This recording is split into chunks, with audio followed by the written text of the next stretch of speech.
Hello, I'm Dr. Samira. I'm a consultant general and laparoscopic surgeon at V9 Hospital, Begumpet. ఇవాళ patient awareness సిరీస్లో మనం కామన్గా వచ్చే ఒక కండిషన్ పైల్స్ గురించి మాట్లాడుకుందాం. సో పైల్స్ అంటే ఏంటి? So it is more like a blanket terminology. చాలామంది మోషన్లో పెయిన్ ఉన్నా, బ్లీడింగ్ ఉన్నా, ఏ ప్రాబ్లం ఉన్నా కూడా దాన్ని పైల్స్ అని అనుకుంటూ ఉంటారు. బట్ ఇన్ రియాలిటీ ఈ ప్రాబ్లంలో కూడా డిఫరెంట్ వెరైటీస్ అండ్ సిమ్టమ్స్ ఉంటాయన్నమాట.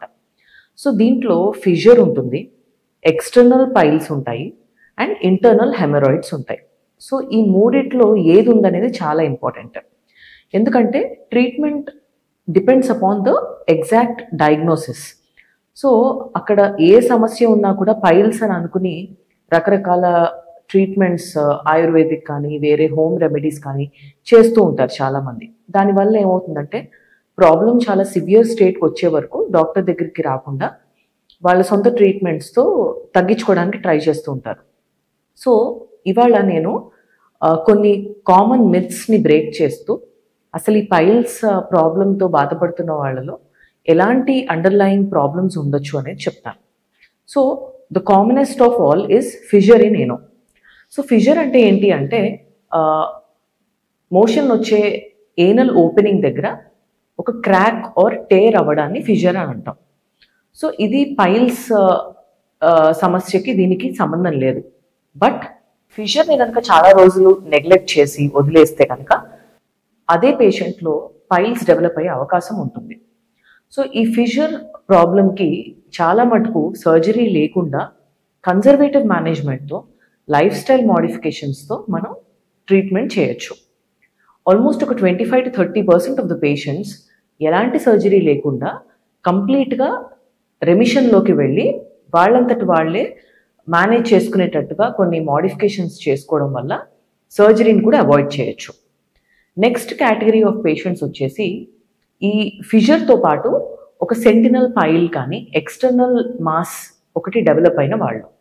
సో ఈ ఫిషర్ అనే ప్రాబ్లం రిపీటెడ్గా వచ్చే పేషెంట్స్లో వచ్చి తగ్గి అట్లా ఉన్నప్పుడు ఏమవుతుందంటే అక్కడ ఎక్స్టర్నల్గా ఒక పైల్ మాస్ డెవలప్ అవుతుంది.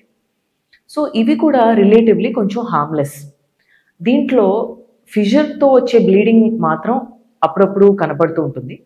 మోషన్ పాస్ చేయడంలో సివియర్ పెయిన్ అండ్ కాన్స్టిపేషన్తో పేషెంట్ సఫర్ అవుతూ ఉంటారు.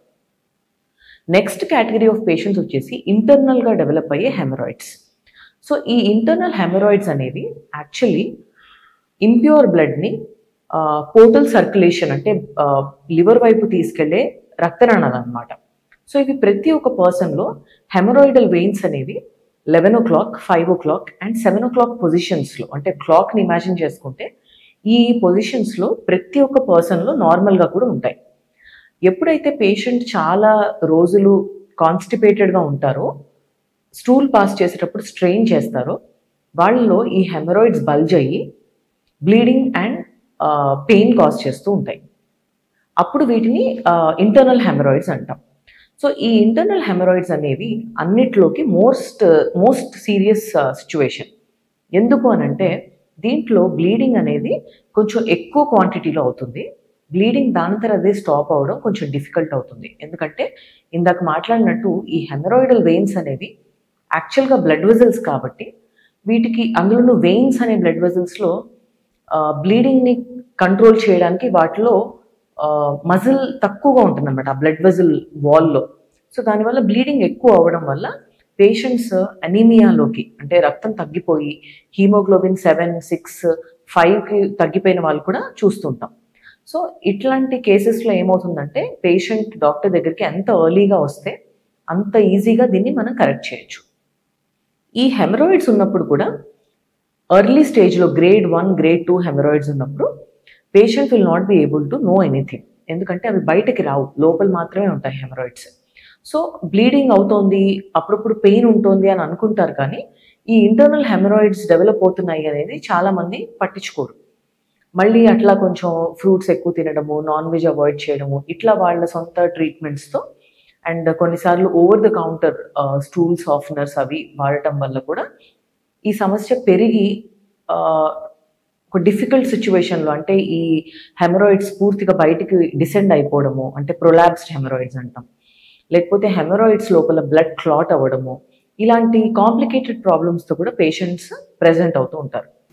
సో పైల్స్ అనేది ఒక అంబ్రెల్లా టర్మ్ లాగా ప్రతిదాన్ని పైల్స్ అనుకుని ఓవర్ ద కౌంటర్ ట్రీట్మెంట్స్, అంటే మెడికల్ షాప్కి వెళ్ళిపోయి ఏదో ఒక ట్రీట్మెంట్ తెచ్చుకునే బదులు అది ఫిషరా, ఎక్స్టర్నల్ పైల్సా, ఇంటర్నల్ పైల్సా అనేది డాక్టర్ని అప్రోచ్ అయితే better understanding of the disease ఉంటే ఈజీగా దాని నుంచి బయటపడే అవకాశాలు కూడా ఉంటాయి.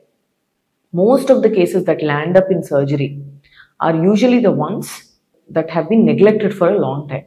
సో సర్జరీలో ల్యాండ్ అప్ అయ్యే వాళ్ళు చాలా మటుకు ఎన్నో రోజుల నుంచి సఫర్ అవుతూ, ఒక 6 months 1 year నుంచి సఫర్ అవుతూ దాన్ని సరిగ్గా పట్టించుకోకుండా ఆర్ సర్జరీకి డాక్టర్కి భయపడి డాక్టర్ని అప్రోచ్ అవ్వకుండా ఉన్నవాళ్లే.